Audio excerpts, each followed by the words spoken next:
අද අපි මෙන්න මේ පාම්පෙති දෙක රසම රස පීසා එකක් කරමුද. පිටි අනන්නත් නෑ, මේක නම් පොඩි ලොකු ඕන බඩගින්නකට සුපර්. එන්නකෝ අපි හදන විදිය බලමු. මුලින්ම අපි භාජනයකට පාම්පෙති දෙකක් දාගමු. පොඩි පාම්පෙති නම් 3ක් ගන්න. මේකටම බිත්තරයකුත් කඩලා දාගන්න ඕනේ. ඊළඟට රුලම් මේස හැන්ති දෙකක් දාගන්න.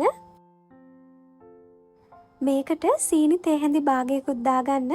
ඊට පස්සේ බේකින් සෝඩා තේ හැඳි කාලක් දාගෙන ලුණුත් රසානුව දාගන්න ඕනේ. අන්තිමට කිරි කෝප්ප භාගයක් දාගන්න.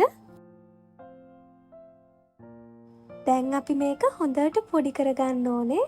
පාන් ටික කිරි එකේ පෙඟුනට පස්සේ හරිම ලේසියෙන් මේක පොඩි කරගන්න පුළුවන්.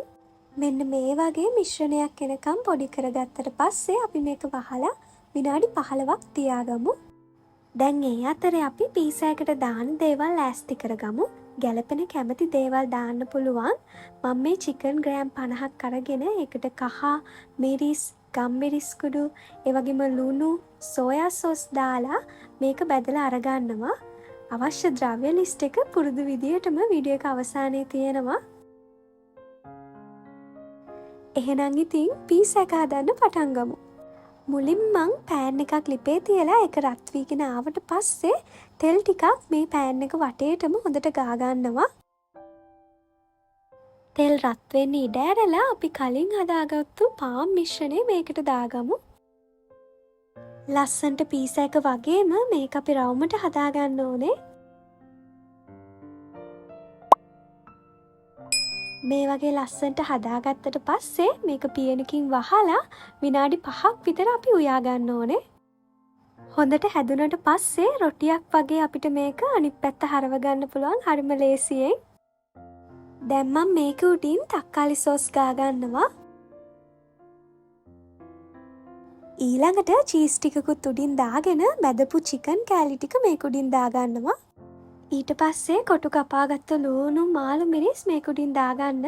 කැමති ටොපින්ස් දාගන්න පුළුවන් මේ වෙලාවේදී ඔයාට.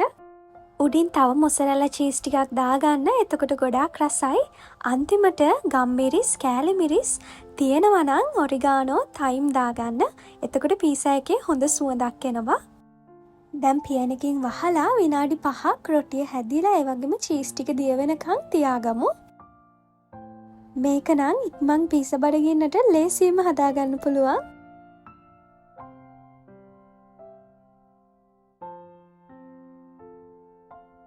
හරිම ලස්සනට ඒ වගේම රසට තියෙනවා.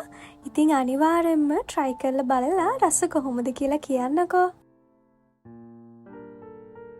මේ වගේ වෙනස් රෙසිපි බලන්න subscribe කරලා එකතු වෙන්න. අලුත් වීඩියෝ එකකින් හම්බෙමු. ඔයාට සුබ දවසක්.